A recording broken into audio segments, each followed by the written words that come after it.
लोकांना त्रास होणारा विकास आम्हाला नकोय। कॉन्ट्रॅक्टरनी काय तिथं काळे धंदे केलेत ते सुद्धा आता आम्हाला पुढे आणावे लागतील। आज तहसीलदार साहेबांच्या इथं शिंदेवाडी फलटण जिंती नाका ते उड्डाण पुलापर्यंत आणि तिथून खुंटे अशी रस्त्याची दुरावस्था झाली, त्याबद्दल एक मीटिंग झाली। या मीटिंगमध्ये PWDचे अधिकारी होते, परत रेल्वेचे ती कंपनी त्यांचं एक शिंदे म्हणून विष्णू शिंदे म्हणून ते अधिकारी होते। या अधिकाऱ्यात त्यांनी कबूल केलेले आपल्याला रस्ता करून देतो।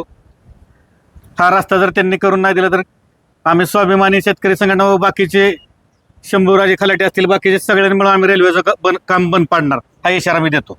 गेले 1.5-2 वर्ष झालं या तालुक्यामध्ये रेल्वेचं काम चालू आहे आणि तालुक्यामध्ये विकास होण्याच्या करता आम्ही आडवं जात नाही, परंतु तो विकास करत असताना जर लोकांना तुम्ही वेठीस धरणार असाल, लोकांना त्रास होणारा विकास आम्हाला नकोय। खऱ्या अर्थानं गेल्या 1.5 वर्षामध्ये कित्येक जणांचे मनके गुडघे खूप, आता आपल्या आप्पा चौदरवाडीच्या आप्पांनी सांगितलं की बाबा मनकेवाल्यांची यादी काढली तर ह्यांची पाळताबोळ थोडी होईल। मग गेल्या वर्षी आम्ही ज्या वेळेला सगळेच म्हणजे स्वाभिमानी शेतकरी संघटना, राष्ट्रवादी शरदचंद्र पवार पक्ष, शिवसेना, प्रहार जनशक्ती पक्ष ही सगळी मंडळी आम्ही ज्या वेळेला सामाजिक दृष्टिकोन डोळ्यासमोर ठेवून आम्हाला काय कुणी सांगितलं नाही की तुम्ही हे कराच, पण जे आमचा चळवळीतला पिंड आहे, जे आमची भूमिका सेवेची आहे कित्येक वर्षापासून, ते डोक्यात ठेवून बाबा आपल्या भागामध्ये जर रस्ता खराब होत असेल तर तो दुरुस्त करून घेतला पाहिजे। त्यासाठी गेले आम्ही वर्षभर आंदोलन करतोय। गेल्या वर्षी शेळके कंस्ट्रक्शन कंपनीने तसं पत्र दिलं की आम्ही त्या रस्त्याची जबाबदारी स्वीकारतो आणि करून देतो। आता पालखी महामार्ग चालू असल्यामुळे त्या ठिकाणी वाहतूक शेळके कंस्ट्रक्शनची बंद आहे। मग आम्ही त्यांना आता गेले 6 महिने वाट बघतो की आज करतील, उद्या करतील, परवा करतील, परंतु ही निर्डावलेली मंडळी त्यांना डुसण्या दिल्याशिवाय जागी होणार नाहीत। म्हणून आज आम्ही आमच्या खुंटे, शिंदेवाडी, चौदरवाडी, जिंतिया, पंचक्रोशीतील सगळ्यांनी ठरवलं की आपण जायचं। मग परवाच्या दिवशी मी तहसीलदार साहेबांना फोन केला। तहसीलदार साहेबांनी तातडीने मागणी मान्य करून त्यांच्या अध्यक्षतेखाली आज या ठिकाणी बैठक पार पडली। तहसीलदार साहेबांचं सुद्धा फार योगदान या कामामध्ये आम्हाला मिळत आहे। आज बैठकीमध्ये काही विषय ठरले ते आपल्यासमोर मांडतोय, कारण आपण मीडिया म्हणजे लोकशाहीचा 4था स्तंभ आहे। ही मंडळी सगळ्यांनाच त्या ठिकाणी भूलथापा मारतायत। निश्चितपणानं उद्याच्या काळामध्ये हे होऊ नये याकरता आम्ही आपल्याशी बोलतोय। क्रमांक 1ला असं ठरलेलं आहे की जो 2200 मीटर वापरलेला रस्ता आहे तो तातडीनं 2 ते 3 दिवसामध्ये डांबराने खड्डे बुजवायचे आणि पूर्ववत करायचा। त्यानंतर येणाऱ्या 10 ते 15 दिवसामध्ये जो 400 मीटरचा रस्ता पूर्वी झालेला आहे तो 50 mm MPM आणि 50 mm BM आणि पावसाळ्यानंतर कार्पेट असं ते 400 मीटर ठरलेलं आहे। उर्वरित जो 1800 मीटर आहे जिंती नाका ते कोकाटे गॅरेजच्या दरम्यानचा, तर त्या ठिकाणी जो खालचा तर आहे ते शेळके कंस्ट्रक्शन कंपनी करेल। त्या रस्त्याचं टेंडर झालंय। उर्वरित वरचं काम ठेकेदार करेल आणि केलेल्या तेवढ्याच कामाचं बिल काढेल। आता ते खालच्याही कामाचं बिल काढायला मंडळी तयार असतात, तसं काय होऊ देणार नाही आणि तो करणार नाही। त्यानंतर जो रेल्वेच्या नैसर्गिक चढ रेल्वे देत नाही, त्यामुळं पालखी महामार्गाचा रस्ता आमच्या डांबराच्या टॉपपेक्षा 1 मीटर खाली आहे आणि रेल्वेचा जो ब्रिज आहे तो जो बॉटम आहे तो आमच्या डांबराच्या टॉपपेक्षा 2 मीटर खाली आहे। मग त्या ठिकाणी जवळजवळ 6 ते 7 फूट पाणी साचणार आहे पावसाळ्यामध्ये, तर त्या पाण्याचं ड्रेनेज काढण्याची जबाबदारी PWDने तसं पत्र रेल्वेला दिलेलं आहे। त्या ठिकाणी तातडीने 2 फुटा व्यासाच्या ज्या नॅचरल जोपर्यंत तुम्हाला ढाळ मिळणार नाही, नॅचरल ग्रॅव्हिटी मिळणार नाही तिथपर्यंत, मग ते 200 मीटर 300 मीटर 400 मीटर कितीही मीटर लागो तेवढ्या मीटर त्यांनी त्या 2 फूट व्यासाच्या नळ्या 2 मीटर व्यासाच्या नळ्या त्या ठिकाणी टाकायच्यात। त्याचबरोबर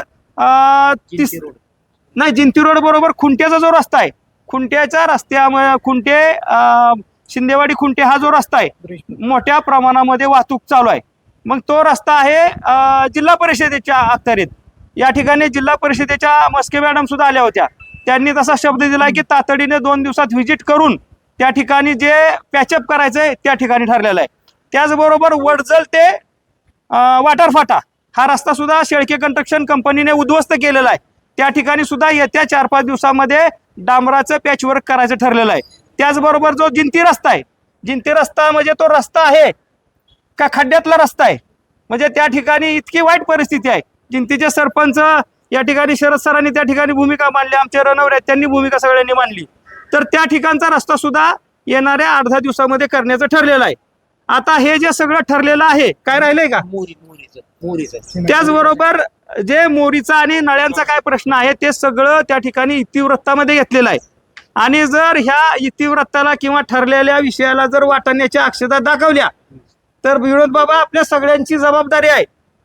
धनुभाऊनी सांगितल्याप्रमाणे रेल्वेचं काम नुसतं बंद पाडून चालणार नाही. ह्या रेल्वेच्या कॉन्ट्रॅक्टरनी काय तिथं काळे धंदे केलेत ते सुद्धा आता आम्हाला पुढे आणावे लागतील. आम्हाला त्या खोलामध्ये त्या कॉन्ट्रॅक्टरने जायला भाग पाडू नये हा इशारा मी त्या कॉन्ट्रॅक्टरला देतो. आमचं काम काय आहे, तुम्ही विकास करा मान्य, पण विकास करत असताना आमच्या डोक्यावर मिऱ्या वाटून विकास करू नका.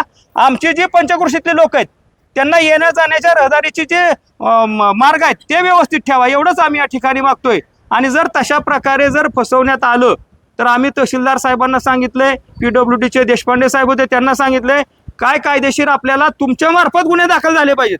आम्ही तर निश्चितपणाने आहोतच, परंतु सरकारी अधिकाऱ्यांना सुद्धा त्यांनी जर 2-2, 3-3 वेळा फसवलं लिखी देऊन, तर तशा प्रकारची भूमिका आम्ही सगळ्यांनी घेतलेली आहे.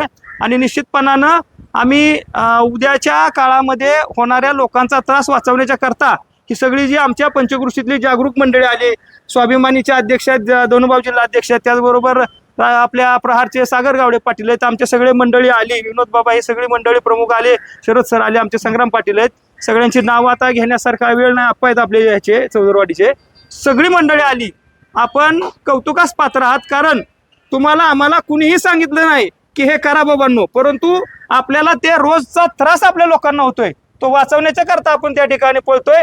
आणि निश्चितपणानं फक्त आमच्या 2-3 गावातल्या लोकांनी न पळता तालुक्याच्या प्रत्येक गावातल्या लोकांनी पुढे आलं पाहिजे. आणि त्यांच्या खांद्याला खांदा लावून आम्ही सगळी मंडळी ज्या ज्या ठिकाणी आमची आवश्यकता निर्माण असेल, आवश्यकता भासत असेल त्या ठिकाणी आम्ही निश्चितपणे त्यांच्या खांद्याला खांदा लावून काम करणार आहे, एवढी ग्वाही देतो. धन्यवाद. जय हिंद, जय महाराष्ट्र.